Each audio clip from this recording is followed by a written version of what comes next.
Erev Tov, everyone. Good evening. Erev Tov.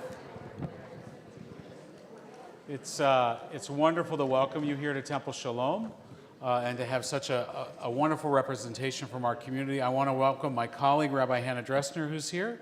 Rabbi Hannah, good to see you. Thank you from Or Shalom. I don't see any other rabbis in the room, but if there are, raise your hand. Anybody would like to be a rabbi? Raise your hand. I'm Rabbi Dan Moskovitz. I'm one of the rabbis here at Temple Sholom, the senior rabbi of Temple Sholom. It's our pleasure to host this evening in partnership with New Israel Fund of Canada and a whole bunch of other organizations that Ben will tell you about in a moment. If I list them, I will forget them. But I want to just speak to a couple of things before we go any further. One is to say that, as I said, it's our pleasure to be able to host this. I received some emails from people in the community. How could it be that Temple Sholom is hosting such a far left organization or whatever it is, and God forbid, right?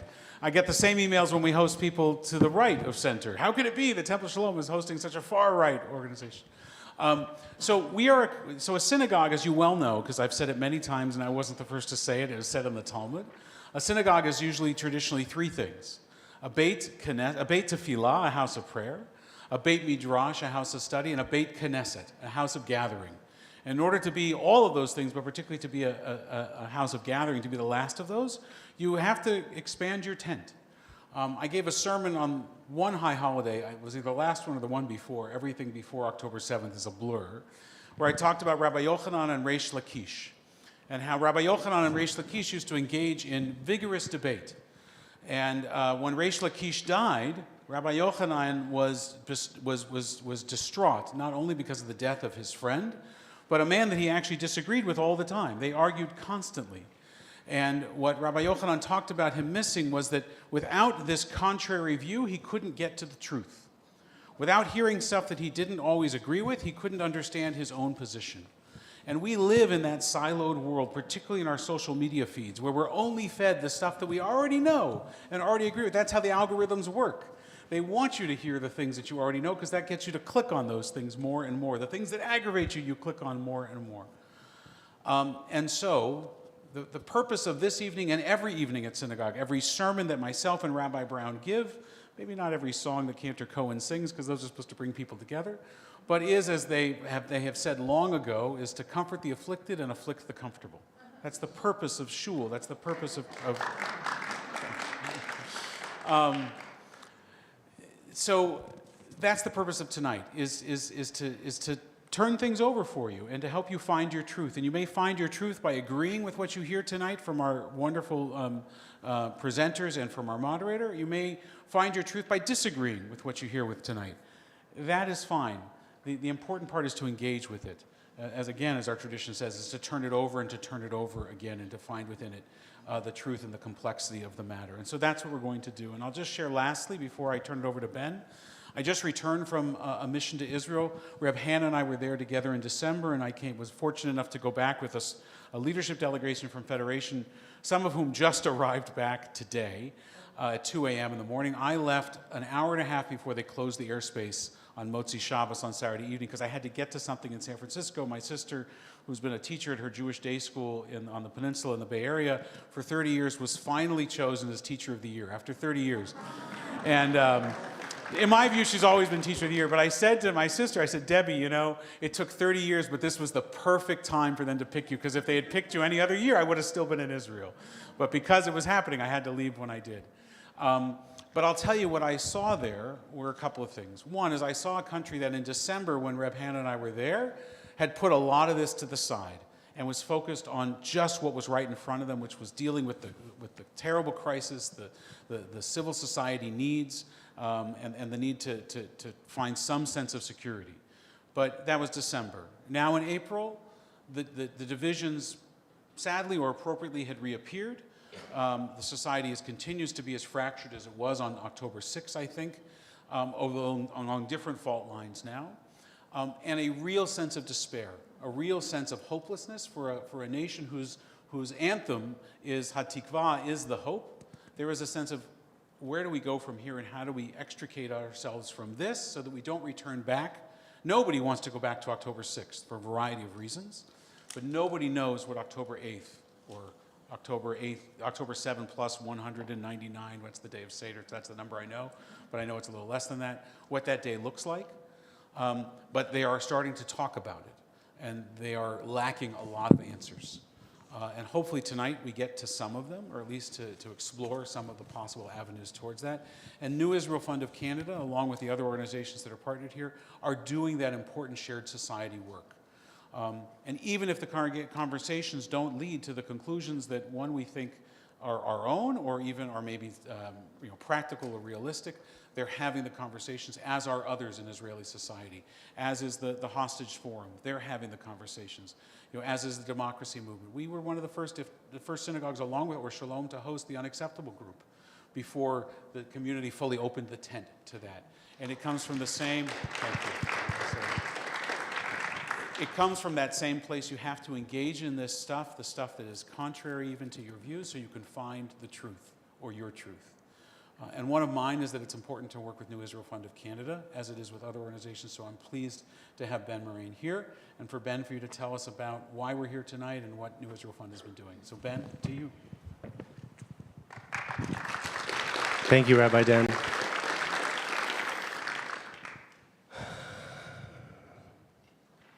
Six months of heartbreak, of pain, and of darkness. It's hard to believe. It's hard to believe the depravity of what happened on October 7th, of Hamas's heinous acts and sexual violence. It's hard to believe the images of the burned out kibbutzim.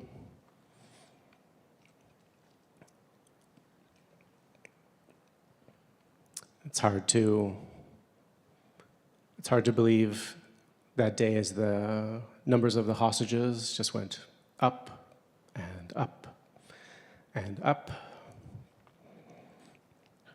It's hard to believe the videos of the Nova Film Festival, the music festival, and the fact of a third of a million internally displaced Israelis.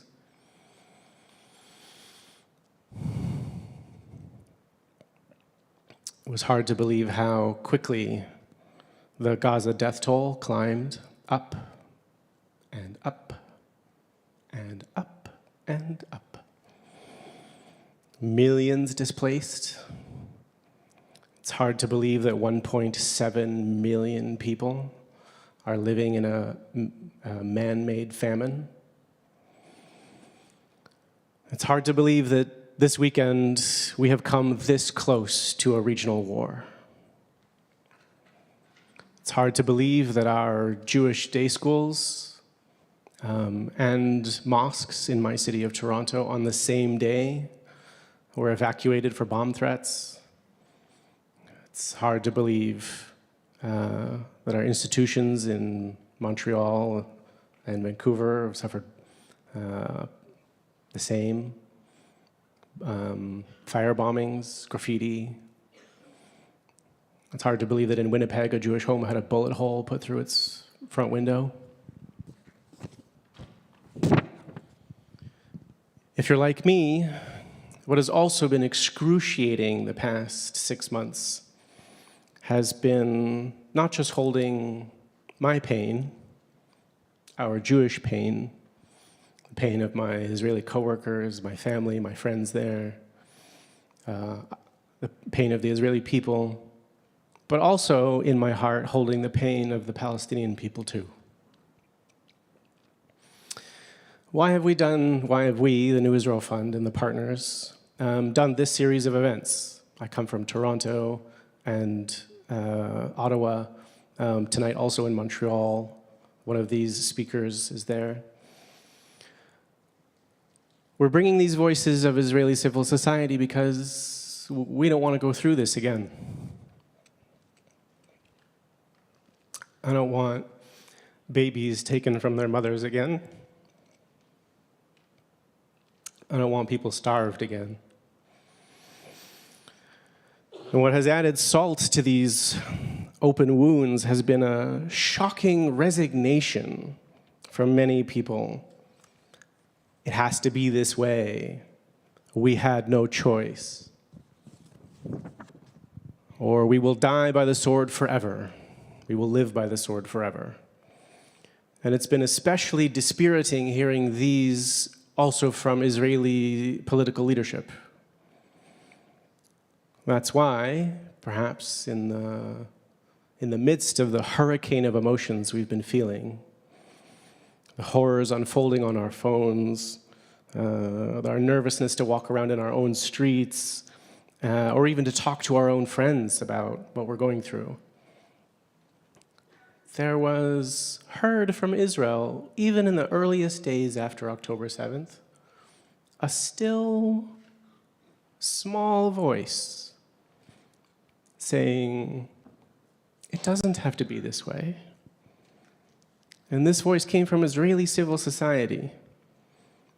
It's one thing for us in the diaspora to say such a thing, but they're on the front lines and they're going through it and they've lost family, and they're missing family, and they're displaced.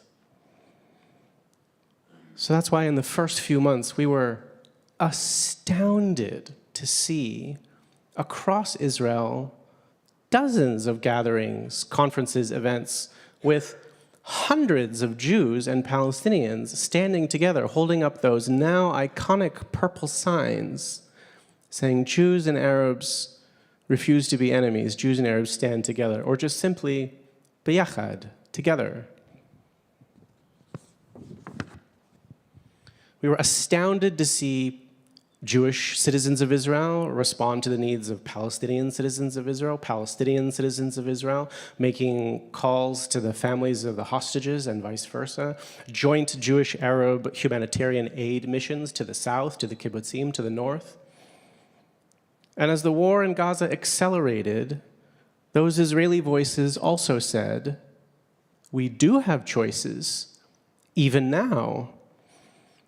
We have lots of choices with how we execute a just war justly. The families of the hostages felt it necessary not just to ask politely, not to demand, but to drag their government to the negotiating table to support a hostage deal. Just this past Saturday, in the hours when Rabbi Dan was leaving, when just before Iran's unprecedented first-time direct attack on the Jewish state, those families and protesters by the tens of thousands were out in the streets telling their government, we reject your choices. And as those voices have become louder, as Rabbi Dan mentioned, the unity is fraying. We also hear more confidently from those Israeli civil society voices, we don't have to live forever by the sword. We can end this. We can make a better future. In fact, there are concrete, pragmatic, realistic steps we can take that our allies, that's us, can take to get out of this mess. They are saying now what Israel's closest friends are saying, some hard truths. Rabbi Dan said, the point of a house of gathering is to comfort the afflicted and afflict the comfortable. There is no one who isn't afflicted in this moment. We are all in pain. And so they're afflicting the afflicted, really. In the early days, it was very clear these Israeli voices are saying to the right, there is no military solution. And they are saying to the left, there are 7 million Jews and 7 million Palestinians living between the river and the sea. Nobody is going anywhere. Any solution must bring safety and dignity to both people, and anything else, anything short of fairness to both sides, will perpetuate this for another generation. Our mission here, these organizations, myself, our supporters, our partner organizations like JSpace Canada, the advocacy voice of liberal Zionism, Amenu Canada, the representative of labor Zionism in Canada, Canadian Friends of Peace Now, the representatives of Israel's official peace movement. Our mission with bringing this tour is because we don't ever want this to happen again. We are going to educate ourselves about what these people are saying and doing. We're going to come together as Canadian progressive Jews who support them in their mission and work. And we're going to put their voices and ourselves as a constituency before our Jewish leadership, as well as our government. And yesterday we came from Ottawa, where we met with lawmakers within the Liberals and the NDP who listened very attentively and seriously to what we had to say.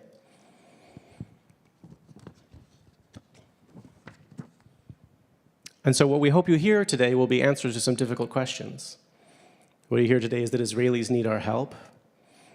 And yes, we will talk about Iran, Hamas, Hezbollah, the Palestinian Authority, and we don't let them off easy. Even though we know our mission and our ability to affect the situation is through Israelis and through the responsibility that Jewish people have around the world to do their part to make a better world. So I really appreciate that you came to this event to hear these voices. So let me tell you a little bit about our two speakers, and then I'll invite you up to the stage. Why don't you guys go ahead and come on up.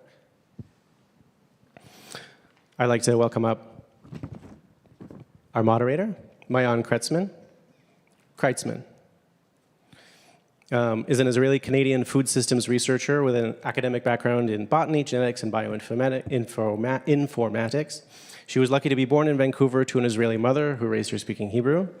She lived in Israel from 2008 to 2012, where she did her master's degree in genetics from the Hebrew University of Jerusalem and volunteered in the Jerusalem chapter of the erstwhile Israeli Green Party. She is currently a postdoctoral fellow at the Institute for Sustainable Food Systems at Kwantlen Polytechnic University. Thank you, Maayan, for moderating. Right here next to me, Uri Weltmann is the national field organizer for Standing Together and a founding member of the movement in 2015.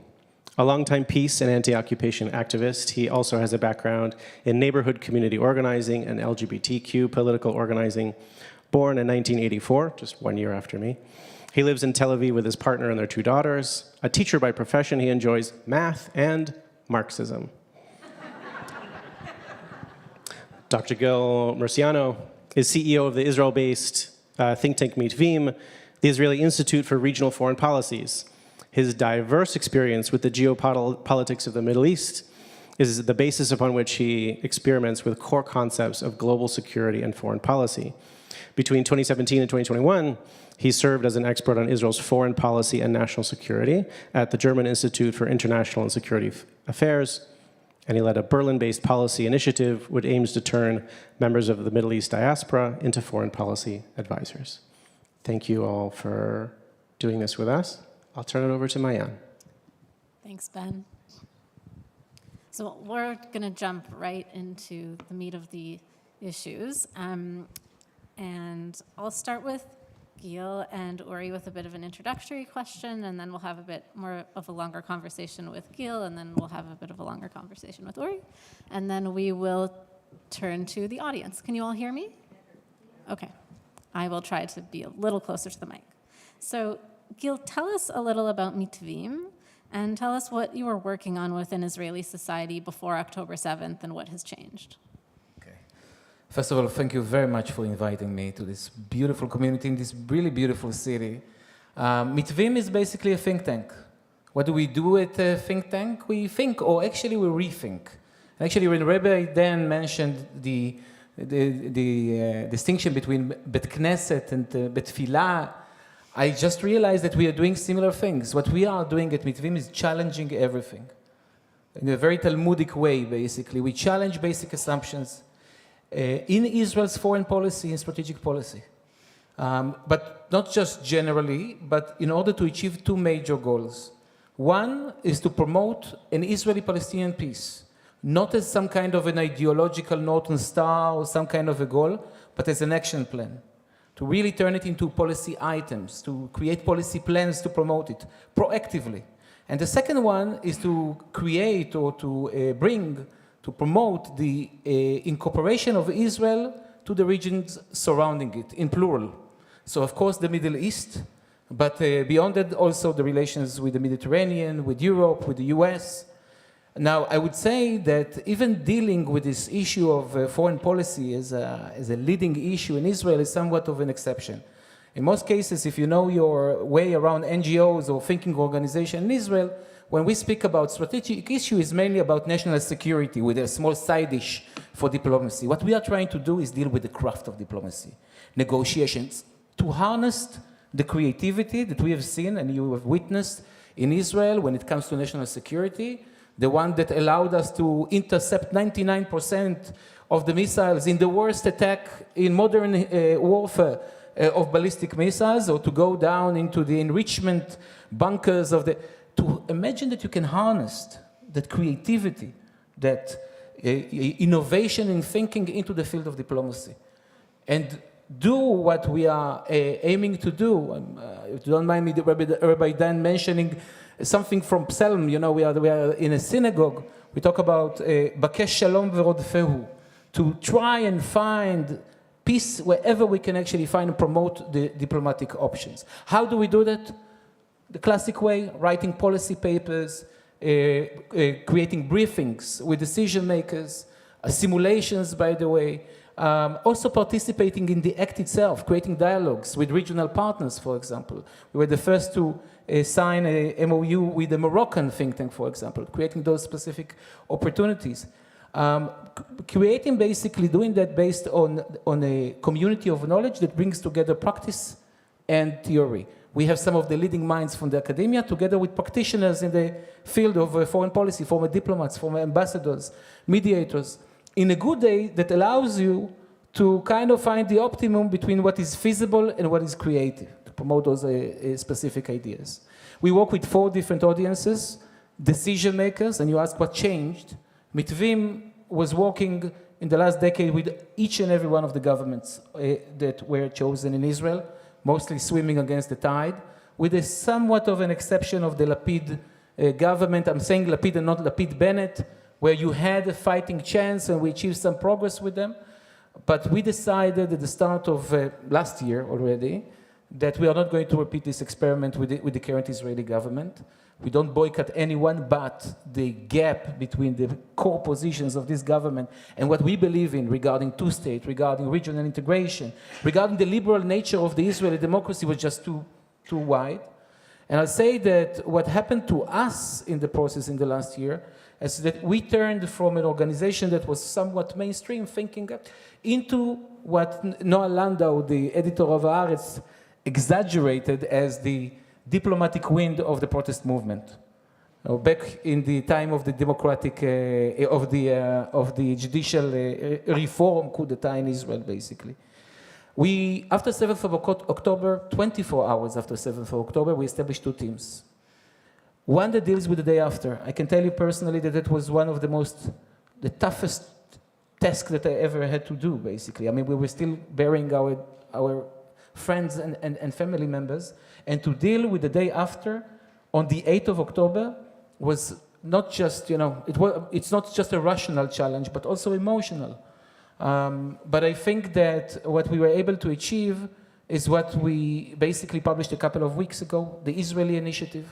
Probably the only alternative today to the government's policy or refusal to present a policy even, which is a roadmap, a 3-phase roadmap that aims to turn this tragedy, this probably the worst tragedy in the history of Israel, into a turning point for Israeli-Palestinian peace and for Israeli normalization with the Arab world. Toda, Gil. So I'll ask Uri the same question. Just tell us a little bit about Standing Together's story and what you've been doing since the 7th of October and before. Thank you.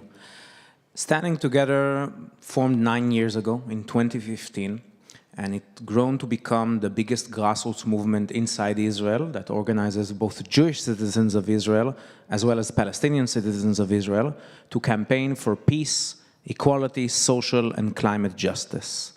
We build local groups throughout the country, bring together people in campaigns and struggles, both some that we initiate as well as others that are happening around us that we intervene, with the perspective of building a new majority within our own society, within Israeli society. A new majority that would allow us to advance towards a stage where we live in peace, we live in dignity, we live in equality, without the occupation, without the injustices throughout our society. For the past 9 years, we laid out a civic infrastructure, creating local groups, training leaders, preparing for build forces of progressive transformation within Israeli society.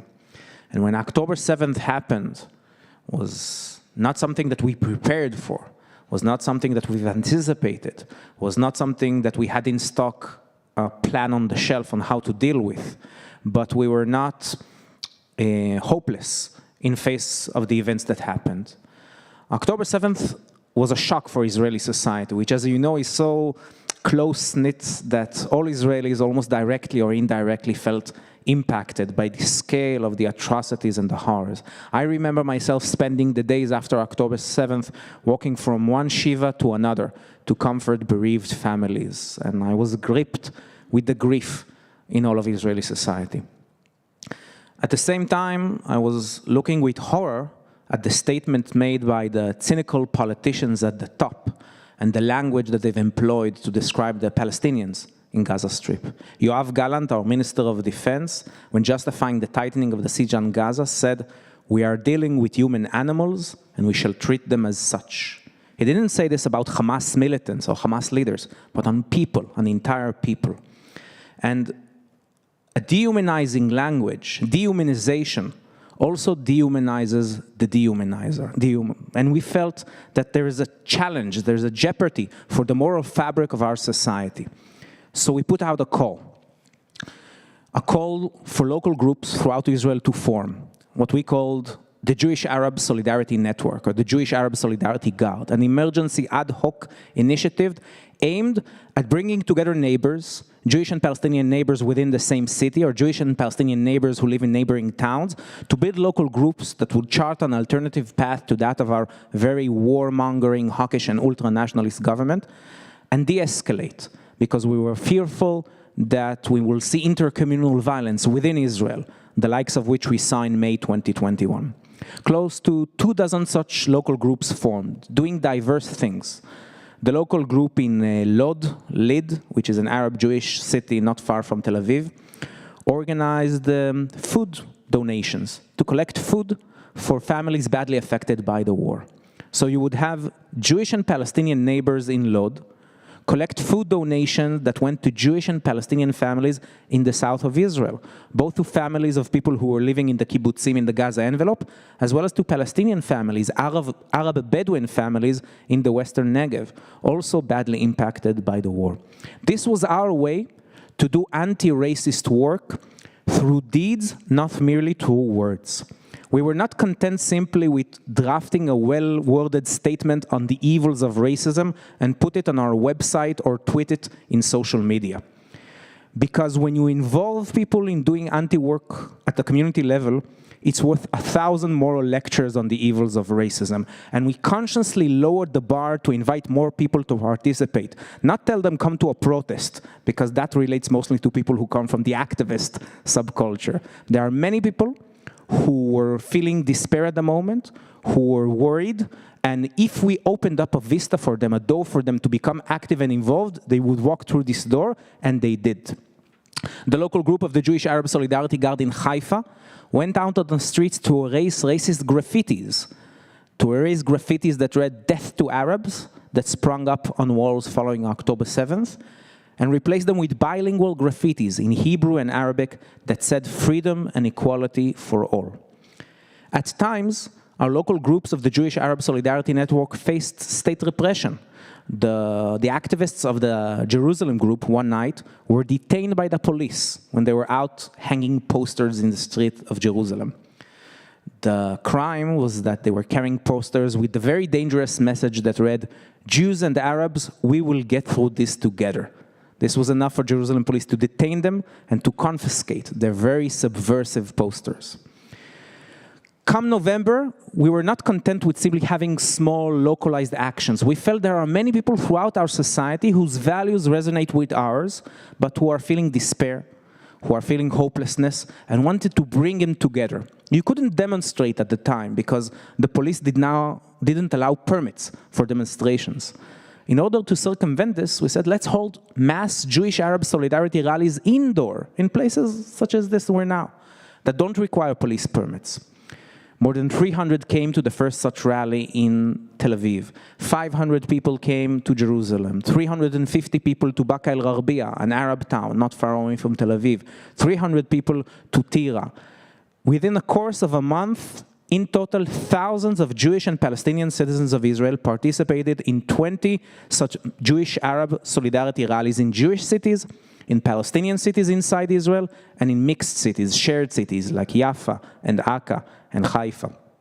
The biggest such event was supposed to take place in Haifa. It was about to take place in a community center owned by Haifa municipality. But extreme right-wing activists pressured Haifa municipality not to allow the event to take place. And Haifa municipality caved in. 24 hours before the event, they've announced that they're withdrawing their agreement for us to use their space for an event.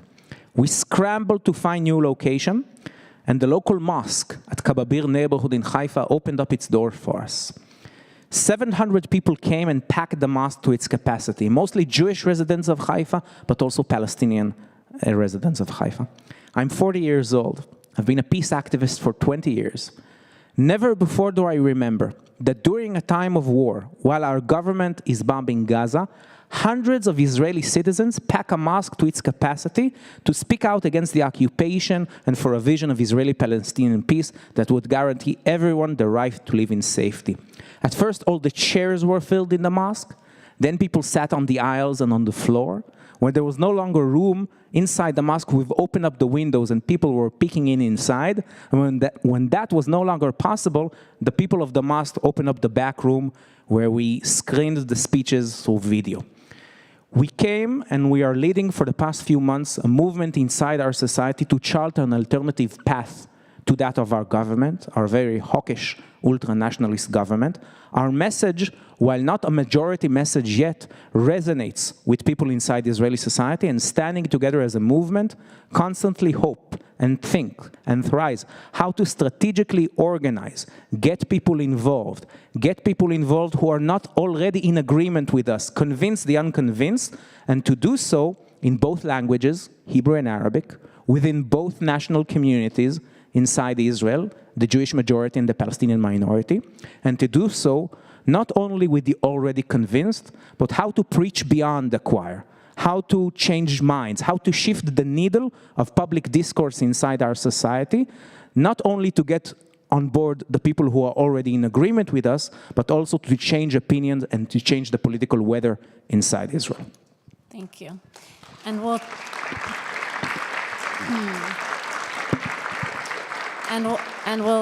we'll speak a bit more to your strategy in doing that in a few minutes.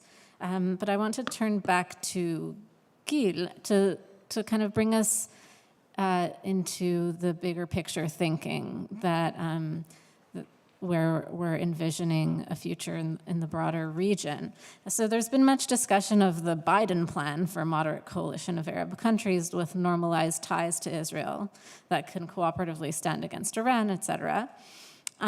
So I'm wondering if you can tell us about your views of this vision and what would be the necessary concrete steps for it to come about, and then what is the actual piece like, how does this concept of a two-state solution fit into this larger regional picture?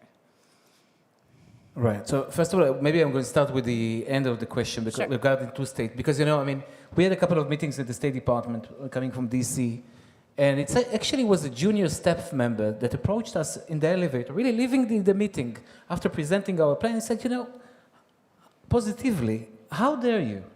I mean, are you talking to us right now about two-state peace, regional integration, normalization? We are about to experience maybe the first episode of an Israel-Iran war.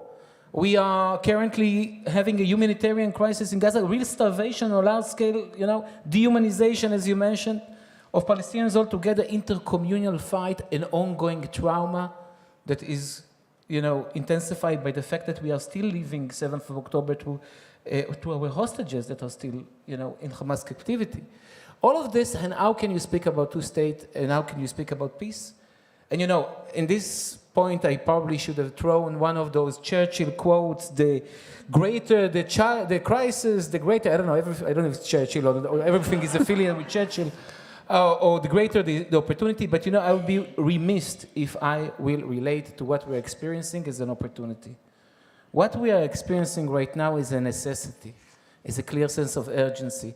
You know, we used to speak about wars of no choice, milchamot en brera in Israel, you know, 73, 67. We need to start thinking in terms of peace of no choice. Because the implications of not moving forward on the political level towards two-state, to Israel's relations with the world, to the future of any possible settlement between Israelis and Palestinians, to Iran's ability to challenge, to enter those vacuums, to increase its regional standing is just too bleak and too... so we are basically pushed into a juncture at the moment between two options. On the one side, the right wing in Israel, the extreme right, has a clear, you know, a ready-made plan, which involves more annexation, which involves now the, I don't know if you heard about this plan that was published by Smotrich, the quote-unquote encouraging migration from Gaza to Egypt. Okay, you can read whatever you want from this specific, well, pretty blunt issue. But on the other side, this is our mission, basically. On the 7th of October, all basic assumptions and challenges collapsed for the Israeli public. And now there's a huge open, I would say an open, or a vacuum, and there's a real yearning or a real ambition within the Israeli public to find an alternative paradigm. So we need, this is our mission, basically, to present it. Okay, By but the just to plan, put a finer point on Yeah. the questions. Okay, so getting into the nuts and bolts then. Yeah. So what kind of plan can persuade Palestinians or their leaders that their aspirations are met, and that can persuade Israelis that their security is met? And how can this fit into a broader regional vision? So I will connect it to your question about Biden. Biden, to be honest, what he presented is a frame of a vision. You know, he speaks about, by the way, he took a couple of things that were there before. The idea of combining normalization between Israel and the Arab world, specifically with the Saudis, a game changer in Israel's acceptance into the region, you know, Saudis in the end, with the idea of a renewed or resumption of negotiation between Israelis and Palestinians in order to create a Palestinian state. However, important to say, he provided the framework. So, for example, there are certain terms like revitalized Palestinian state, you probably heard it in Biden's speech, which are still open to define, you know, to fill with content. There's an entire discussion about how those connections are going to be created. I think the key is to, first of all, identify the basic needs of those publics in this situation. For Israelis, it's pretty clear. The first, second, and third priority of Israelis right now is security. You know, Ben mentioned before, the loss of the sense of security. The fact that more than 100,000 Israelis have been removed, displaced basically from their places. That's the first phase. In our plan, and this is something that we are currently discussing also with the Biden administration, the first phase starts with something that is a little bit symbolic, with an international peace conference. Back in the time, we even thought about the concept of the Be'eri summit. You all know Kibbutz Be'eri that lost more than a third of its citizens were either killed or abducted to Gaza, including one of them, a very close friend. It was a left wing, one of the hubs of left wing in Israel. And they imagine that you can convene a conference that brings together all the moderate actors, together with the Israelis, with the new government, together with moderate Palestinians, with regional actors to speak about what? The first phase of a Marshall Plan for Gaza and the West Bank combined, okay? And the kickoff of a new process. You know, you can create all kinds of things. So you basically defeat the two major purposes of Hamas attack, what Hamas was hoping to achieve. I'm just gonna, destroying any future, any concept basically of a conciliation between Israelis and Palestinians, and stopping the normalization process. So we start with this concept, and we move on, and I'm just, do you have another minute? Yeah. One of the things that we are trying, which is a little bit different than Biden, you know, when I include everybody here basically, those who are Rodfei Shalom, you know, who really are committed to the goal of achieving peace and thinking peace and using every opportunity. But when we thought about how it looks like, our paradigm was historical handshakes, you know, Rabin style, Oslo style, at the White House alone basically. We need, I mean, I agree that political horizon is important, but we also need to deal with the practice. We need to take over the practice. We need to reappropriate it from the right wing. We need to identify, what we are talking about is identifying a set of practical steps that has an immediate, you know, can answer immediate needs, but more importantly, shape and create a two-state reality in the long run. And those steps are sometimes sounds very technical. If I speak to you about Area C, 60% of the West Bank, you know. I speak to you about master plans in Area C or about development of Area C. You might say, okay, but this is really issues that are technical. We are in a synagogue, and I would claim again and again that God is in the details. Because if you are developing such a plan of development, yes, you are solving the problem of Khir Bet Zakaria, a small town, their ambition to build a school, but more importantly, you stop the expansion of Gush Etzion. You create a consistency for a future Palestinian state. Energy independence, which I use here your connection with this entire issue of a green agenda.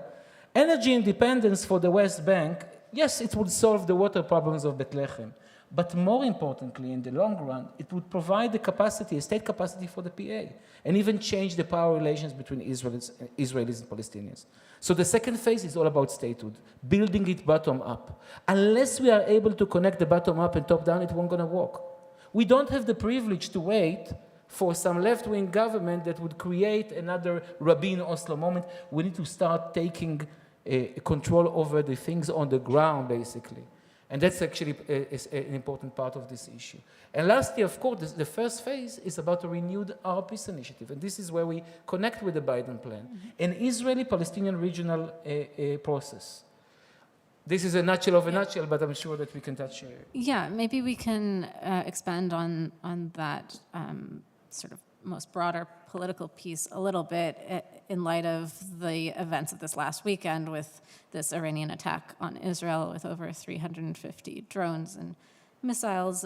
Your background is as an Iran expert, and I'm wondering if you can comment on the significance of this event and its impacts. It's a little bit odd that I find some relief in moving from the Israeli-Palestinian issue to the warm water of the Iranian threat, almost a comfort in a... But also the connections between them. But this is the thing. Think tanks and Israeli policy planners used to have this never-ending debate, really, for the last decade. I don't know, we've probably been also part of this issue. Which threat is most severe for Israel, the Israeli-Palestinian or the Iranians? And we were all wrong, because they are intertwined. When we create a humanitarian crisis in Gaza and create an uproar in the Arab world, where we refuse to create any plans for the day after, when we strengthen Hamas, like Netanyahu did during the last decade, bribing Hamas, and weakening the PA and the moderates, when we destroy the fabric of relation between Israel and Jordan and Egypt, and Israel-US relations, we open the door for Iran. Those things are intertwined. So we need to think about them combined, but regarding the attack itself, I think we are in a very unique moment right now in Israeli mindset, in the shaping of Israeli mindset, because Israelis are now confronting a very clear crossroad between doing the classic thing, doing the military thing, retaliating for the retaliation, continuing this chain of actions and reaction, this self-intensifying cycle of escalation, or doing something else. There's a clear understanding in Israel that the Iranian action actually created two major, I would say, damages to Iran's interests. First, Iran was hoping to push the US out of the region. Well, we've seen an increase in US involvement. And second, you have seen Jordanian pilots intercepting missiles and helping protecting the safety of the state of Israel. So there's a chance here to create a real alliance of moderates and a real regional coalition here vis-a-vis Iran. And to refuse that and to go and to do what we always used to do, for the first time there's a real discussion between the military and the political diplomatic option. Mm-hmm. Well, and so tell us a bit more about the pathway towards capitalizing on this opportunity. I mean, one of the big critiques of Netanyahu is that he's not only made perhaps bad decisions, but not really made any decisions at all and put things off and just been procrastinating about making any kind of political plan or vision for the day after in Gaza and perhaps even on issues of a regional alliance. So can you speak to us about the political steps that would be necessary to capitalize on some of these opportunities? Right. Some people describe the last decade as the lost decade of Israeli diplomacy altogether. Nothing was done, no initiative was actually created, and people describe it as conflict management. And I think that's the wrong description, really. I think it's what we can describe the last decade is anti-solutionism. It's a strategy of not having a strategy. You see it sometimes with this idea of war between the worlds that every Israeli knows. The idea that, coming to terms with the fact that there's no political way out, and basically every couple of years we're going to have a peak of violence. You remember that 2014, 2018, 2021, Guardian of the Wall. Cutting the grass. Exactly. If not barely cutting even the grass. It is bribing the grass when you speak about Hamas. But I mean, really, a continuation, incremental continuation of the situation. And basically what we are hoping to do is to improve Israel's strategic situation from one peak to the other. For those of you who remember 2021 and Guardian of the Walls, that was already the first sign that this does not work. That forfeiting the initiative and passing the initiative to the hands of Hezbollah and Hamas and doing absolutely nothing, you're basically setting yourself into a situation when you can only respond to a reality that is enforced upon you. And that's 7th of October. Okay? So the continuation of the situation. And I think, and here's the opportunity on the political level, one of the first conceptual victims of the 7th of October is exactly this specific policy. We see it in the surveys that we are conducting today. Israelis used to support the continuation of the situation, conflict management, to the tune of 40% before the war. Now it's less than 5%. But when you check the surveys, you also see something else that is quite interesting or very hard to explain, to be honest. You see some kind of schizophrenia, a split identity almost. I mean, you ask the Israelis about the future solution, 52% of Israelis support some kind of a solution to the Israeli-Palestinian conflict that would include sovereignty for the Palestinian. This is a survey a month after the war. But less than 20% of Israelis support the continued existence of the Palestinian Authority. What the hell are we seeing here? We are seeing a public in a state of fog that is waiting to be led. That's, by the way, just between us, 200, 300. I mean, this is my major discussion with Yair Lapid. Stop reading surveys, start leading. Mm-hmm. They are a very broad setting for that specific type of solution. Mm-hmm. I want to give Uri some time to talk about Standing Together's work, but maybe as a last question that's kind of close to my areas of interest, can you tell us a little bit more about Mitvim's work on integrating environmental sustainability into regional visions for peace and collaboration? Sure. Basically, we have a team that deals or developed a concept that is called eco-political sustainability. And the idea is really basic. In 5 years, maybe less, the alliances, the policy steps, Israel's diplomatic relations altogether, but especially with the countries of the region, will be defined, with all due respect to the Iranian threat or the Israeli-Palestinian issue, by the climate crisis. We already see it right now. By the ability to cooperate in management of water and food, on issues of food and water security. And we are not ready for it, not even close. We understand today that every major political steps that you want to push in the Middle East has to have an environmental logic to it, but also vice versa. If you want to create a major environmental step towards renewable energy or other issues, you have to have a political backing. For example, just one example, I don't know if you heard about the Green-Blue Prosperity deal that is now being... Jordan will give Israel solar energy, what they have, basically the power of the sun. Israelis would give in return desalinated water, which Jordan, as you know, is suffering from one of the worst water crises. And the UAE will sponsor everything, we'll do the classic, So it's a classic trilateral thing. Terrific. Win, win, win. Really, without cliches, terrific. Completely stuck. Why?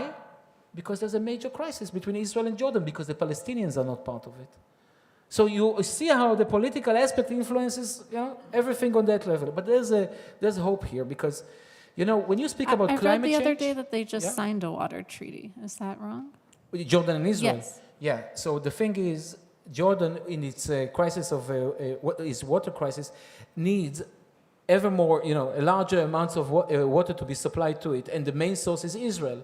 So there was a very interesting, actually, that's a very good segue to the point. Something happens when we deal with climate issues.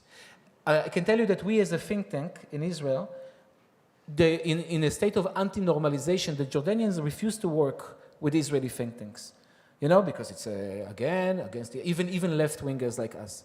Except of climate change. It's almost like an extra-territoria, because it's not about our petty issues right now, it's about the next generations. So it's almost like it's a unique interface where you can actually develop a regional cooperation. We are focusing right now on 2 projects. One is to create regional forums together with partners including from countries that don't have diplomatic relations with Israel, in order to deal with the environmental emergencies and renewable energy, those two. And the second one on the Palestinian issue is exactly this. How do we utilize this issue of energy independence to promote statehood, connecting between the two? Okay, thank you. And maybe we can circle back a bit more about Israeli public opinion with Uri and these concepts after the post-conception concepts, if you will, after October 7th. So I was wondering, well, you spoke about building local groups and your sort of grassroots efforts to do that. And I noticed in your theory of change document, you spoke about making alliances with unexpected groups and local organizing, and I was wondering if you can speak a little bit more about that. Yes. As some of you might noticed upon getting into the sanctuary here, there are little purple booklets outside with the logo of Standing Together in Hebrew and Arabic, and it says Theory of Change. This is the core document that informs our strategy, because we think that if we take seriously the job of creating deep transformative change in our society, it won't happen by itself. We need to strategize and build towards that. We need to think who's the political subject that we are trying to convince and move, and how best to do that. Our theory of change is not a platform or a program. It doesn't say where would the line be drawn on the map between Israel and Palestine, or how to share water resources, nor does it say how do we solve the housing crisis or the cost of living crisis. Rather, it is a theory of change. It deals with questions how to intervene in Israeli society in a manner that pushes us towards a progressive transformation. What kind of language should we employ? What kind of language should we avoid? When facing a few campaigns or a few struggles, each of them just, how do we prioritize between them? And I suggest and I invite everyone to pick a copy and work with that. And one of the things that deeply runs through our theory of change is that standing together is a majoritarian kind of movement. We want to build a majority inside Israeli society. We don't want to go down to the pages of history as a side note that said that during that very dark, bleak time, there were these few people holding up a candle in the darkness, saying the right things, saying the moral things. No. We want to build a majority around our ideas. We want to convince the unconvinced. We want to change the political weather in our country, and that demands us to strategize. That demands us to think. That demands us on how to engage with the society in which we are living in not at all an automatic way. I'll give you an example. The city of Tiberias in northern Israel, to the shores of the Sea of Galilee, of the Kinneret. In the last parliamentary elections, the last Knesset elections in Israel, around 80% of the people of Tiberias voted for the parties, the right-wing parties that comprise Netanyahu's coalition, Likud and the ultra-Orthodox parties and Itamar Ben-Gvir parties and so on. That is not to say that the remaining 20% voted for the radical left. No, they voted for centrist parties of various stripes, parties that walk a middle way when discussing diplomatic affairs, the Israeli-Palestinian conflict, and so on. The parties of Meretz and Labor, the two traditional parties of left Zionism, Labor Zionism in Israel, in between themselves won around 1% of the vote in Tiberias. We should ask ourselves, are we content with the fact that there are entire social strata in Israeli society in which the ideas of the left are practically non-present? When you go to a restaurant, you can't order a dish that's not on the menu. And when you grow up in Israel and politicize, you cannot be politicized to a worldview that's non-existent in your community and non-existent in your life. And if we want to change Israel, we as a left, and Standing Together wants to build a new kind of people's left in Israel, must be present, not only in major urban centers, at the center of Tel Aviv and the center of Jerusalem and the center of Haifa. We must, as a strategic starting point in our process of progressive transformation of Israeli society, be present in the Negev, be present in the Galilee, be present in those parts of Israeli society that for too long have been the playing ground of the right wing, with left-wing actors completely non-present. We must be there organizing local communities. We must be there engaging with local issues. We must be there building local leaders. And very challengingly, we must do so within the two national communities in Israel. For a progressive social transformation in Israel to happen, it must pass through unity between Jewish and Palestinian actors who have a stake in this change that we want to see. We cannot do it, Jewish citizens by themselves, nor can Palestinian citizens do it by themselves alone. We must have Jewish-Palestinian unity and cooperation and a coalition within Israel for this change to take effect. It's incredibly challenging, speaking the same message in two different languages to two communities that are differently positioned on perhaps all the major political questions in Israel. Palestinian national self-determination, the character of the state, which way forward. Nonetheless, this is the task that standing together had took upon ourselves. Imperfect as we may be, we feel that this is the challenge that we must live up to if we are serious about creating transformation inside Israeli society, not simply to virtue signal the correct messaging and the correct wording and the correct statements to make, and to do the tough job of actually engaging with the real existing Israeli society, with all its deficiencies and its lackings and its various communities. And our theory of change, which is the core document, our political DNA, informs our work in how to do that. A document drafted to a collective process of thinking throughout a year, in which all the local chapters of Standing Together met and debated and drafted and amended. And if you think Jewish people are prone to debate, imagine rooms filled with Jews and Palestinians trying to debate a strategy document. Oh. It was a long-winded process that ended with this perspective. So maybe you could expand on this a little bit. You speak about aspiring to be a majoritarian movement, but contrast that to the minuscule representation in many areas of the country for the traditional political actors on the left. And, you know, I observe that even Yesh Atid, maybe the largest party that actually talks about Palestinian, a solution to the Palestinian and Israeli issue, doesn't even talk about peace at all. They talk about separation, kind of pragmatic terms.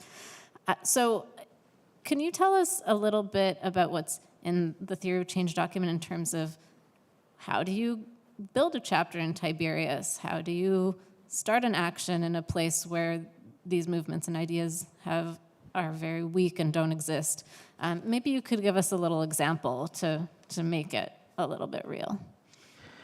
One word that runs through our theory of how to change things is a word with very bad public relations. The word polarization. When I say polarization, most people think I'm speaking about something negative. You know, polarization is bad, right? We're living in a polarized society. But that mustn't always be the case. Imagine the suffragist movement, in this country also, in other countries. When the suffragist movement emerged, it approached the questions of women's right to vote and polarized it. The question was non-existent before that movement came into being. People didn't wake up in the morning thinking whether I'm for women's right to vote or against women's right to vote. That was simply a non-question. What did the suffragist movement do? Polarize the question, thus forcing everyone to say to themselves, which side am I on? I am in this side or on that side. One of the things that Standing Together is trying to do is to repolarize the question of our future as Israeli-Palestinians, to repolarize the question, to repoliticize the question of Israeli-Palestinian peace. Because currently, for the past 25 years or so, ever since the collapse of the Oslo Accords, with Ehud Barak, the then prime minister, saying there's no Palestinian partner, the dominant paradigm that dominated public discourse in Israel, center-left and center-right, has been that the current state of affairs we should project it to the future indefinitely. The management of the conflict became what's at play here. And people did not rose up in a mass peace movement because it became a non-question. Here in Vancouver, you wouldn't go and demonstrate against the drizzle because that's not something a person in their sane mind would do. That's just a fact of life that we live with that in the background. The ongoing occupation and the outbursts of the violence are a drizzle, a weather, a force of nature in Israeli society, because the question had not been politicized. Had the question of the Israeli-Palestinian conflict been politicized in the sense that Israeli society was felt at the face of a moral dilemma. Which side should we go? We are under an urgency to choose between two divergent paths, then people would position themselves on this camp or the other. What Standing Together is trying to do, informed by our theory of change, is not by ourselves, but with other partners, peace organizations, social movements, try to repolarize and repoliticize the question of Israeli-Palestinian peace, so that our society, especially so after October 7th, will realize we're at a crossroads. Two roads diverge between us, and every Israeli should choose which side am I on. The side that leads to a continuation of the status quo, a continuation of the state of affairs in which millions of Palestinians live in the occupied territories under military rule, devoid of citizenship, devoid of rights, a situation that would lead to October 7th, one after the other, if we don't put an end to that, or a reality of an Israeli-Palestinian peace that would guarantee both people's safety, security, and an imaginable, livable future. And to pose this question and to build a polarization around it, and to get people engaged with it is what Standing Together is trying to do, both through our social media and traditional media, as well as through our local groups organizing on the ground in various places and cities. So I want to try to understand a little bit better. I mean, when you say that you want to politicize the Israeli-Palestinian issue, it seems to be that there's few issues that are more politicized than that. Certainly in the 90s, there was great hope and peace, and since then, people have become kind of jaded about it. Is that what you mean when you mean repoliticizing? October 7th showed the bankruptcy of the conception, of the paradigm that the current state of affairs need to go on indefinitely, can go on indefinitely. But that does not automatically translate into a huge support for a diplomatic solution in Israeli-Palestinian peace. Gil correctly mentioned politicians such as Yair Lapid. One can add Benny Gantz. These politicians, according to recent public opinion polls, will be winning the next Knesset elections when these elections will be held. The parties that currently comprise the Netanyahu coalition are set to lose their majority in parliament, winning around 45 seats out of 120, according to the latest public opinion poll by Ma'ariv. But that does not automatically translate into a left-of-center government that would pursue a path of Israeli-Palestinian peace that would automatically be on the road to negotiations with international guarantees and with international support with the PLO, with the Palestinian Authority. What will push us in that direction or the other is the subjective factor on the ground. If we can make, within the coming months and years, a strong, vibrant peace movement in Israel, a revitalized peace camp in Israel, then the Yair Lapids and the Benny Gantzes of the Israeli politics, when swept into power in the hopefully soon new Knesset election, will be pushed, will feel an urge, will be a push from the bottom up to pursue a path of peace. But if the question of peace is not politicized, if the majority of Israelis feel it's the drizzle, it's not something that we can have an opinion about because it's a non-issue, we have no agency in going that way or the other, there are no two paths diverge between us, only one path, then I'm afraid centrist politicians, by arriving into office and replacing Netanyahu, a worthwhile development that I very much hope for, in and by itself, that will not be enough for us to go on the path of Israeli-Palestinian peace. We must have a strong peace camp, peace movement on the ground, pushing these politicians in that direction. Mm-hmm. And maybe you can speak to this a little as well, Gil, thinking about Israeli politics now, the center and center-left showing up in a different way, perhaps. One interesting observation I had was that after October 7th, there were a series of articles about hitpakhut, so like people that were quite dovish or they were oriented towards the peace camp that have kind of had second thoughts about their worldview and transformed into, I guess, a more offensive, securitized attitude. But I haven't heard an equivalent idea on the other side of people that have been disappointed with the existing security concepts and are perhaps turning towards the other path that you're mentioning, Uri. So I was just wondering about your feelings or thoughts about the center and center-left and what they will be mobilized to actually push for. Well, in Pakhut, the interesting thing, the coming to terms or to kind of re-examining your thoughts and dealing with the reality is a little bit of a superficial process in my view. I mean, it's a time of a war. It's time of a war of survival. And therefore, if you are a celebrity and you are used to be connected with certain issues or opinions that were related to coexistence and peace, so now you're kind of protecting your flanks in many ways. But it is also related to this feeling that everything has collapsed beforehand.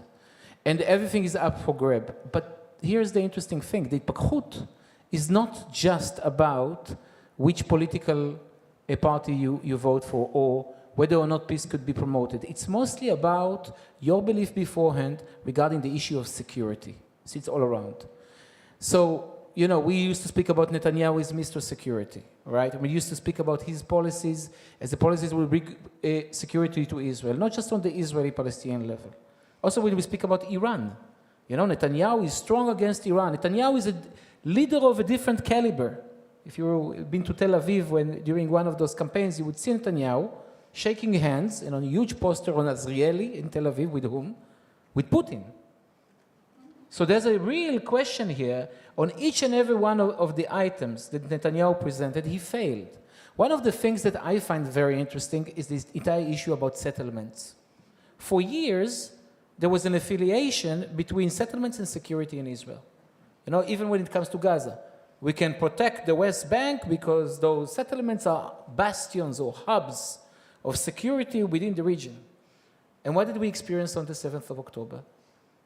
Where the line is completely, when less than 2 battalions of Israeli soldiers are there, and 5 or 6 battalions of Israeli soldiers were basically redeployed to protect the Joseph tomb in Nablus, the most extremist of settlers basically there. Suddenly there's an understanding that there's a price that is being paid. Now this is a learning process that most Israelis would not even admit that they are currently experiencing. And therefore it's very interesting, to connect it to the issue of intended polarization, certain lessons that we are learning currently. And I think that this is also part of it, Pakhut. Israel is sitting right now at home thinking whether or not they are interested in yet another retaliation in Iran, or feeling the sense of, I would say, a lack of basic security about the situation. It's all kinds of lessons that we internalize about the limitation of military power, about maybe the inability of Israel today to face its strategic threats alone, without international cooperation, the importance of relations with the US. It's not always lessons that are learned through through a new sense of sympathy or friendship, but sometimes it's the hard truth. So Pakhut takes me also to that issue. Regarding the center, I think that what we see with Lapid right now, with Gantz gaining power, is the need to differentiate himself a little bit. That's what you see in talks with him, by the way. The need to what? To differentiate himself from Gantz. Mm-hmm. When we speak about the future elections, what you will see is a huge center. Huge. I think that, if you speak about the center and left, with all due respect to Yair Golan, those of you who followed Israeli politics, we are talking about a huge center, and we are talking about Lapid's need to say something else than Gantz. Otherwise, people are going to take the origin and not the... And you see small little changes in Lapid's positions about certain things. Lapid, if you remember, finished his last term in governance by declaring in the General Assembly of the United Nations about the Israeli commitment towards two-state solution. However, very generally, within the framework of not treating it as a real political issue. Yeah, we are, in the horizon as a northern star, this is something we want to do. But really, really down the road, basically. What we are seeing right now is renewed. We see that the center is looking for some kind of a paradigm. Mm-hmm. And partially, it's also about the two-state solution reappearing, but we need to convince them that there's enough public mandate in order to do so. Thank you. So we're at 8:45, so I want to turn to questions from the audience, of which I'm sure there are many.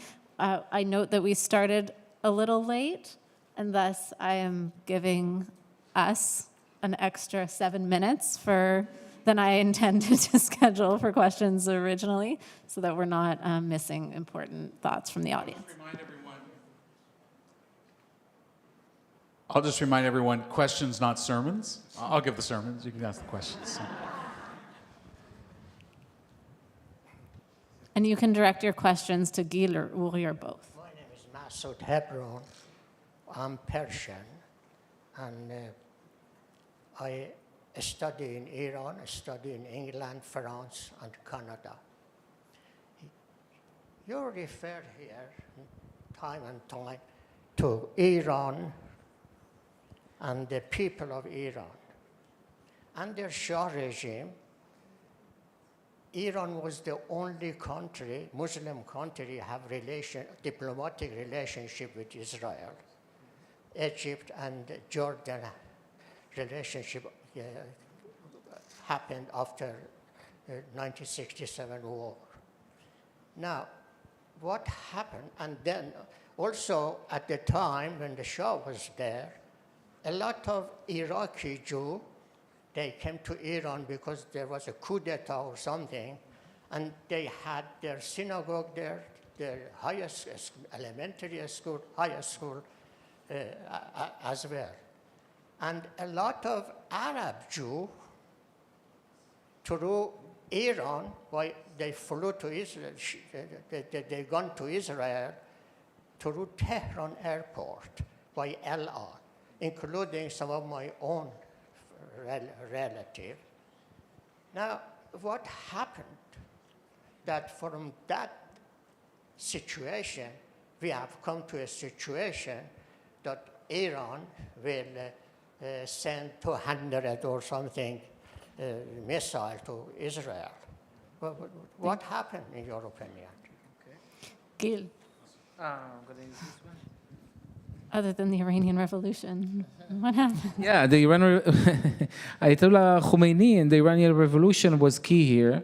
And by the way, part of the narrative that is used today by the current regime in Iran is to also connect Israel with what they describe, and in many cases was all kinds of moral deficiencies of the Shah regime, including the Israeli support of the Savak, the domestic security forces there.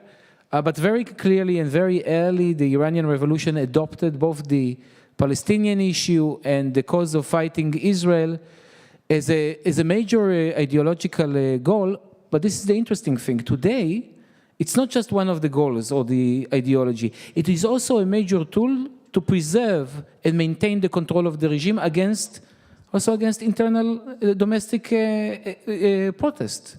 So it serves also domestic roles. And this is one of the reasons that I think when we speak about the possibility of forming some kind of, not of course a process, but a third-party mediation between Israel and Iran, that's one of the major obstacles. It's not just about preserving deterrence or preserving the balance of power between the sides and preventing unintended escalation.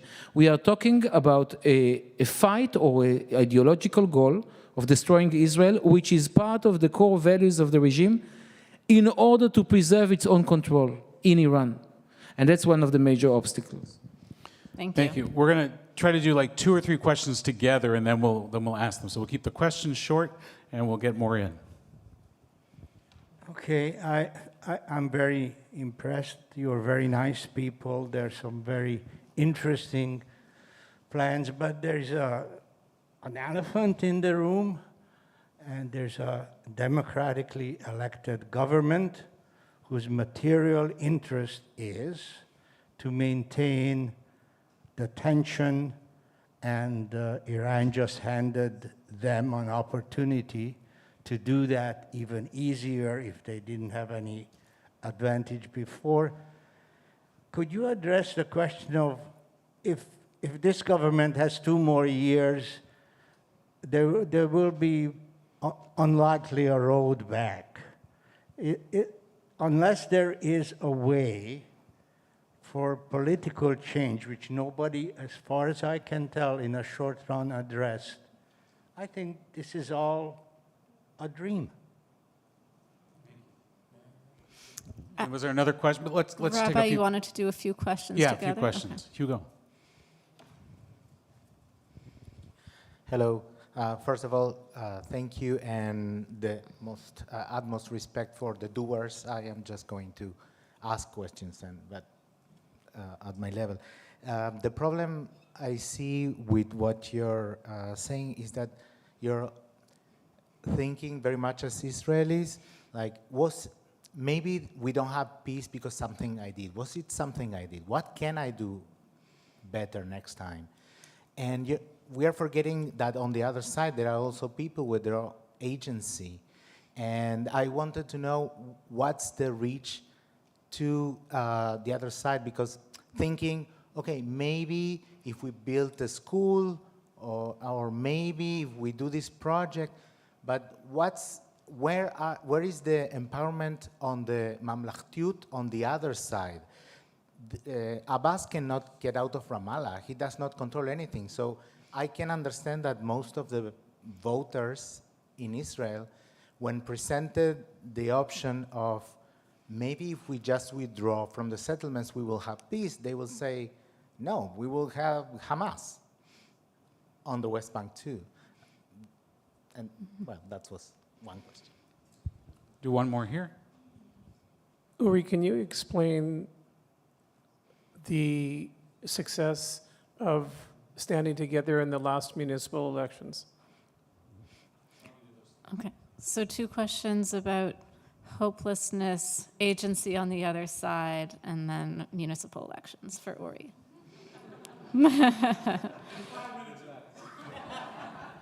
I'll start with the last election first. Around 2 months ago, there were local elections in Israel, municipal elections in Israel, and in several cities, there were local slates of candidates, of both Jewish and Palestinian candidates, that were not part of standing together, but very much aligned with a kind of messaging and the theory of change and imbued with the political DNA that I've just described.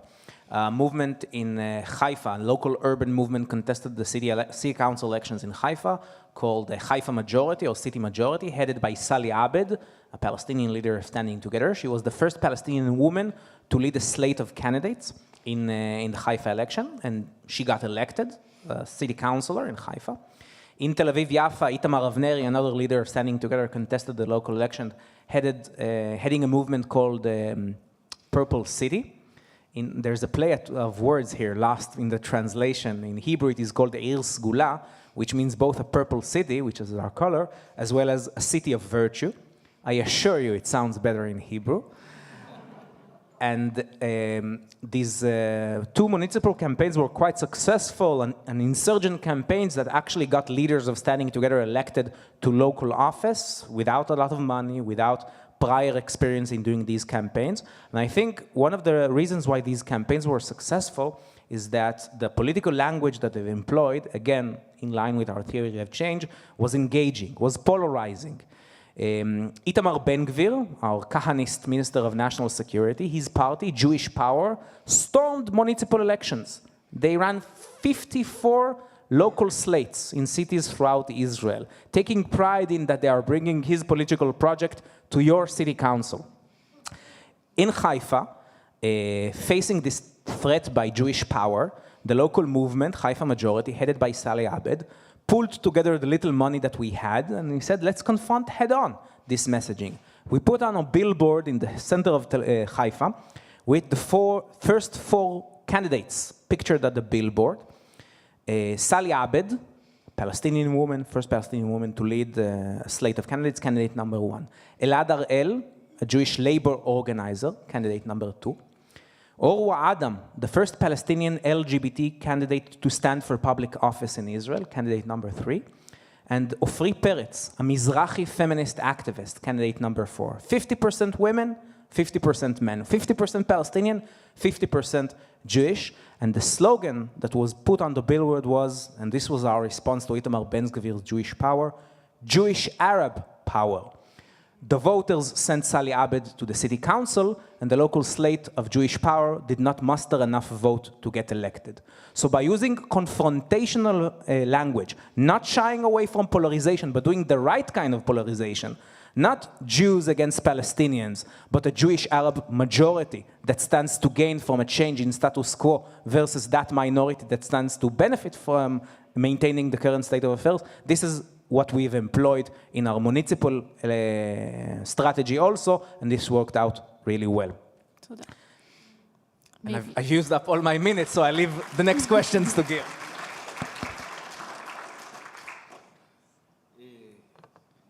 Regarding the gentleman's question regarding Netanyahu and the Iranian threat, does Netanyahu use the Iranian threat or amplify it for its political goals?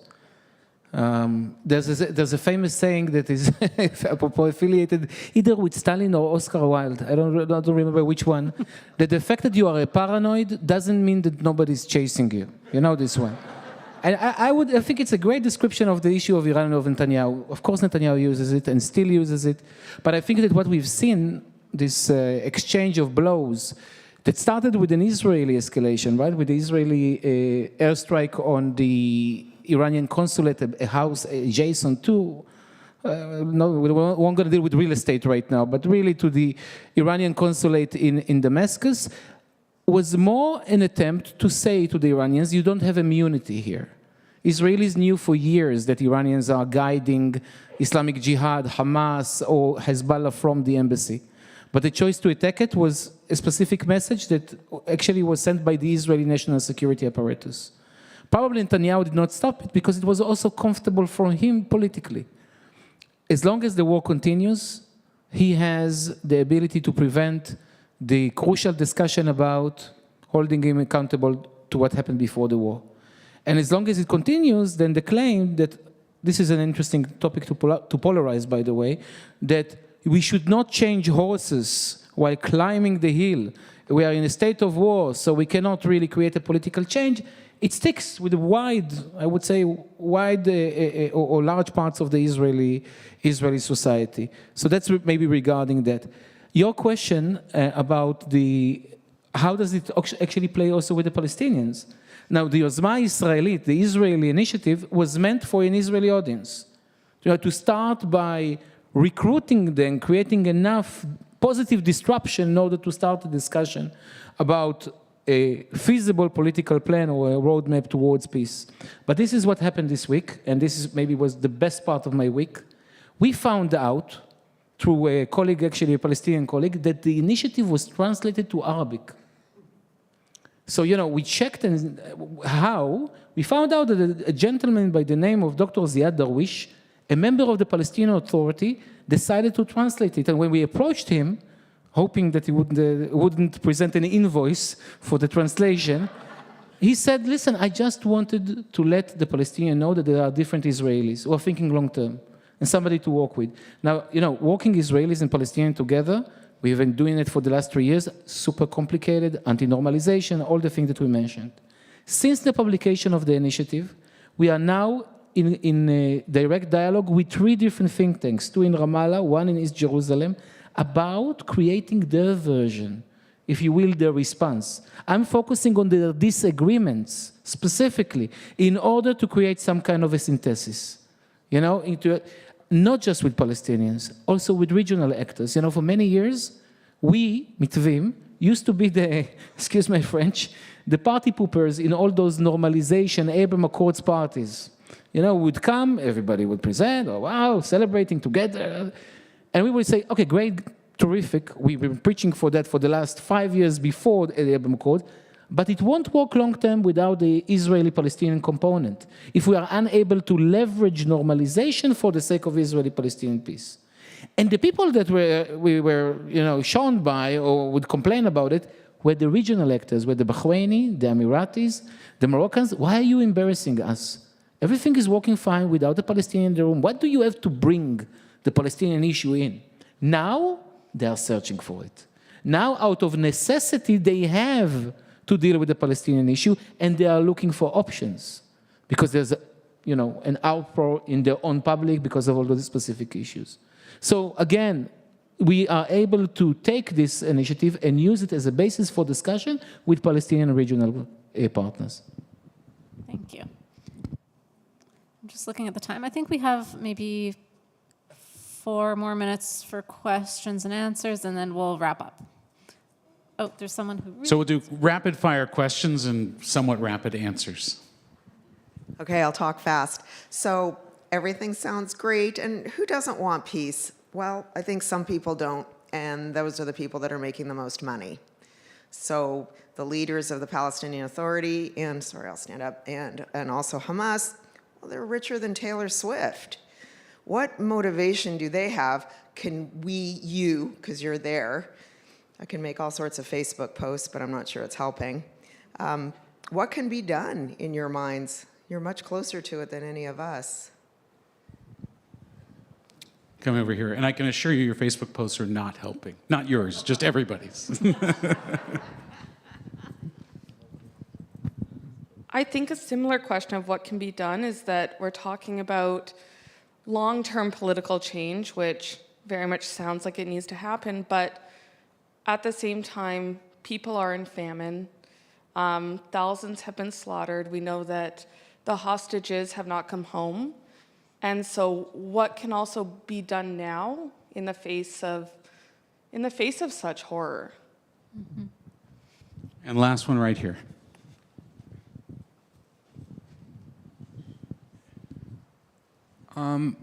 My worry is Israeli democracy, because I really believe that, as we said, in the last years that Netanyahu was in government, he's been appointing heads of the army, heads of the police, the judiciary. He's been actually continuing to destroy Israeli democracy. And to think that Netanyahu, and it would be kind of naive to think that that he doesn't have a plan. It seems like he's very clear about what his plan is. And so my concern is, like, is there going to be a democracy left in Israel that this could all happen? So just to sum up, we're thinking about the nefarious bad actors who certainly do not want a solution, and how do you circumvent that barrier, and then the immediate acute crises that Israel is facing, as well as this democratic erosion that this government has been pursuing.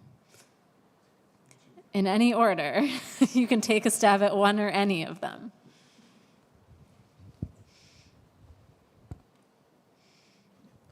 Just addressing your question about what should be done now, because reality does not wait for us on each one of those issues. I think that one of the things that we are really focusing on right now, together with EcoPeace and other organizations, is building a humanitarian strategy. Because it's clear to us that parachuting is great. Everybody's trying to save the day, the parachute is, but it's a much more fundamental issue. We need to rebuild life-sustaining systems in order to preserve the horrible situation right now and not further deteriorate. So we are talking about a completely different challenge. So how do we actually implement? I'm going to connect it to your questions about the PA and where they are today. The PA at the current moment is in such a legitimacy crisis, not to mention capacity crisis, that it's pretty clear that right now the first priority is to even allow it to maintain control in the West Bank, let alone take over this, melting pot of Gaza. So this boiling pot of Gaza. So I think one of the first issues that we discussed, and we are discussing, by the way, with different, I would say, leaders in the Western world, is the issue of a multinational force. The idea of a multinational force, very Bosnia-like, for those of you who know this example. This is not a peacekeeping force, it's a peace-enforcing force. We combine different international actors, so we do A, security, B, civic administration, and C, reconstruction, mostly of life-sustaining systems. I'm just giving you that in a nutshell of a nutshell.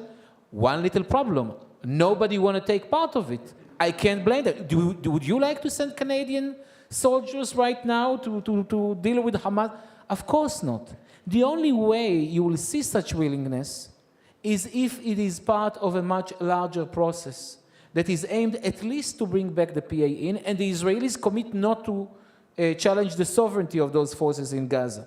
Okay, so here is where the long term connects with the immediate, with the long.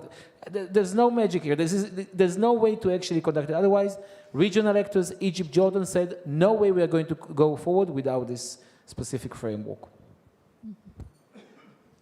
I'd also like to connect with the question of what needs to be done now.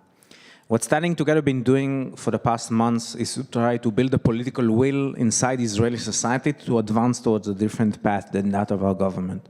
Concretely, it takes the forms of trying to build support for a ceasefire agreement, which we say is the only way to both bring back the hostages alive to their families, as well as to stop the killing of innocents in Gaza and to allow the entry of humanitarian aid. An incredibly important development in that effect happened 3 weeks ago. Saturday nights, the end of the weekend in Israel, for a long period of time, saw two kinds of protests happening in the streets of Tel Aviv. An anti-Netanyahu protest calling for early elections, protests led by people who throughout 2023 had been protesting against his plan for a judicial overhaul. These protests numbering in the thousands and the tens of thousands. And a different protest happening at the same time at a different place in Tel Aviv of the families and friends of the hostages, trying to pressure the government to renegotiate a hostages exchange deal, a ceasefire deal that would allow the return of hostages back home alive, like the deal in November that brought back more than 100 Israelis to their families. What happened 3 weeks ago is that it stopped being two different protest movements. There was one big demonstration in Kaplan where the leadership of the movement for the return of the hostages announced that they are basically changing their strategy. No longer would they try to pressure Netanyahu to go for a deal. Rather, their distrust of Netanyahu reached such a level that they are calling for early elections and for his government to be removed and replaced with a different government, pointing a blaming finger at him as the obstruction, as the obstacle toward advancing to a ceasefire agreement. I was there that Saturday in Kaplan Street hearing a moving speech by a mother of a young hostage in his early 20s. She's a Likud voter. And she said to Netanyahu in her speech, Netanyahu, I voted for you.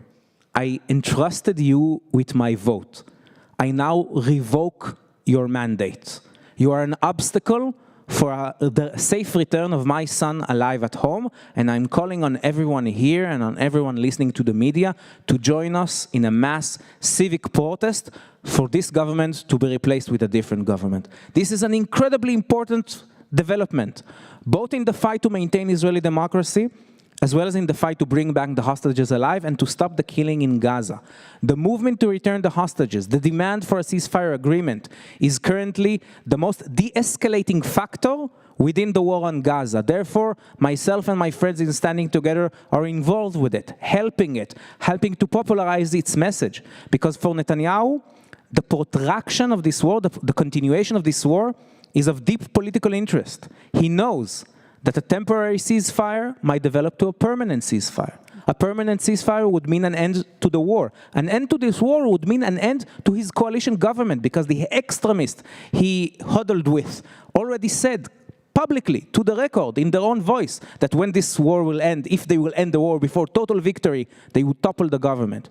New elections mean him losing the majority, and him losing the majority is not only Netanyahu, the politician ousted from office, it's also Netanyahu facing corruption charges, having his trial resumed, might lose his personal liberty. So for him, it's intimately linked to the continuation of the war. He's totally an obstacle for the return of the hostages, for ending of the killing in Gaza. It's an incredibly important political development within Israel that the broad movement around the families and friends of the hostages had made this link, popularized this link, and translated into this massive movement that calls to return the hostages through toppling Netanyahu's government. Thank you. I think I feel like there's so much more to delve into with this and thinking more about the protest movements and their next developments, but we have to wrap up, and we can chat more over some schmoozing after we do that. So I just wanted to call Ben Marin back to give us some final thoughts and wrap up.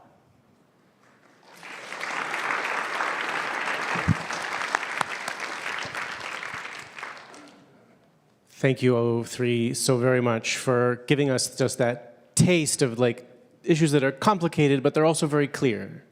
We do have options, we do have choices, there are things that we can do differently, and I hope what you've taken away from this conversation is not accepting reality as it is in Israel. We are actually talking about two different institutions here that are trying to reshape the future in Israel. The short term, what options do we have possible? What can we achieve? Who can we stand together with? But also an imagination that doesn't exist very widely, that the future can be different if we make wise choices. The work of the New Israel Fund is to fuel, convene, and train civil society that is progressive. I would like you to imagine this moment, this conversation, and the things you have learned about what is happening in Israel, if these two groups didn't exist. 10 years ago, the New Israel Fund looked at Israeli society and said, populist liberalism is gaining too much steam. There are racist forces gathering, and they are aiming for political power. We have to do something to counter the money from the diaspora and the divisiveness within Israel that is combining to build something that is going to eat at the heart of the state of Israel, of the society of Israel, of what it aims to be and what it wants to achieve. And so 10 years ago, we took risks on creating some new institutions that were absent from the conversation, some holes, some vacuums in the progressive conversation, in the political landscape, think tanks that are providing concrete, pragmatic, realistic steps that can change, that can give us a diplomatic future, governmental decisions they can make, and what we like to call legs, movements in Israel that can actually provide the force to change public opinion. Mitvim and Omdim B'Yachad both are some of the most proud outcomes of that program called New Initiatives for Democracy. That is our job. And the fact that they work together in concert with multiple organizations, no one organization will solve everything. We are talking about a progressive movement in Israel that behaves as a camp with new ideas and new leaders and new legs. So if you would like to support those, I hope you'll support the New Israel Fund. If you'd like to come meet them with me in September in Israel, on your chairs is a little information about a study tour that we have there later.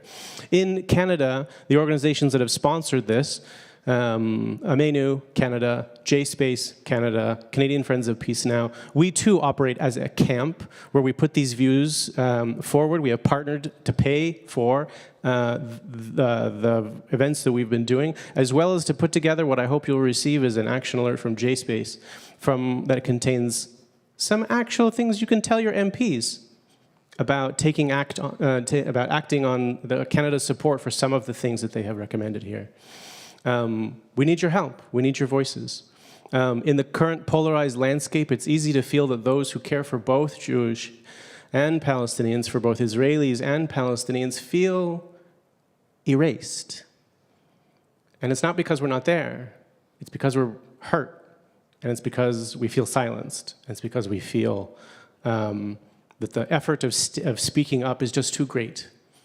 But as we see this war drag on, and as we see Israel's leadership do as it does, I think we're looking at a piece of no choice. We have no choice but to do something more and to do something differently, and I invite you to help us do that. So thank you to Temple Sholom, to Rabbi Dan, to you guys. We're proud to be here. Thank you, Ben. Thank you all that came out tonight. We've given you food for thought. Now we'll give you food for your bodies. Join us in our social hall for a bit of an oneg and a nosh. And I'll say, because it's only a few days away, a Pesach Sameach as well. Take care. Bye.